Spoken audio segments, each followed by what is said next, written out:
ku nawa ne a wurin mahaifiyarta? Mu 5. Ke ce ta fari? 4. Ke ce ta biyun ƙarshe kenan. Sauran mata ne ko maza? Mata 2 namiji 1. Duk suna ina yanzu? Ɗaya tana Jos, ta yi aure, yaranta 4, namijin yana nan garin Abuja, sannan da wanda nake binta da last month ɗinmu suna wajena yanzu. Muna tare a Kaduna. To Nafisa, kisan da yake abu ne da tattaunawa tamu da ake watsawa kai tsaye a shafin da sada zumunta na BBC Hausa Facebook, akwai sakonnin waɗanda suke bibiyar mu da dama.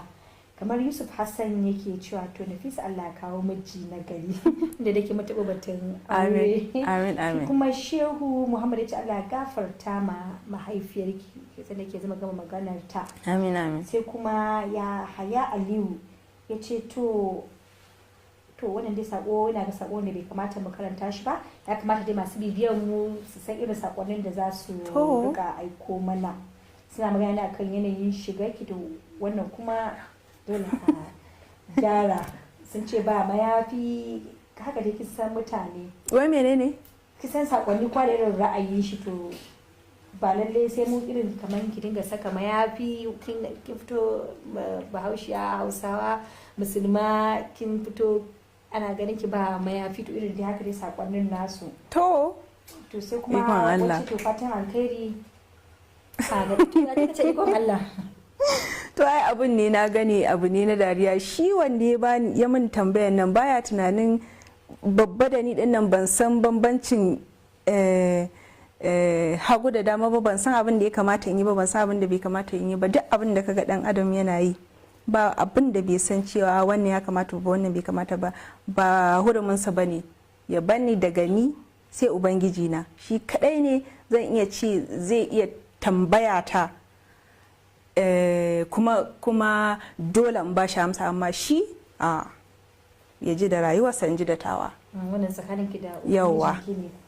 To shi kuma Sani Muhammad yake cewa Allah ya ji kan mahaifiyarki Nafisa, gaskiya an yi babban rashi.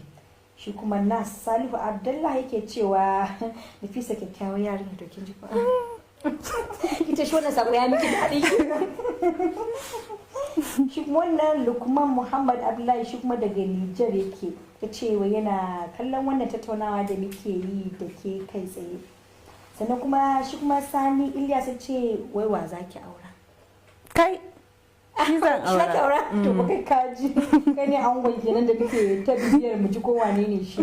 Shi kuma wani Abdullahi Muhammad shi tun daga Belgium yake wato kallon wannan tattaunawa da muke kiji an ba daga Najeriya ko kuma makwabtan Najeriya ba ma har da kasashen Turai ma ana kallon wannan tattaunawa ta mu. Tijani Hassan yace ina muku fatan alkhairi BBC da barkan kuma da barka da zuwa wannan bakwa, kuma Allah kawo mata miji na gari. Amin ya Allah. Amin.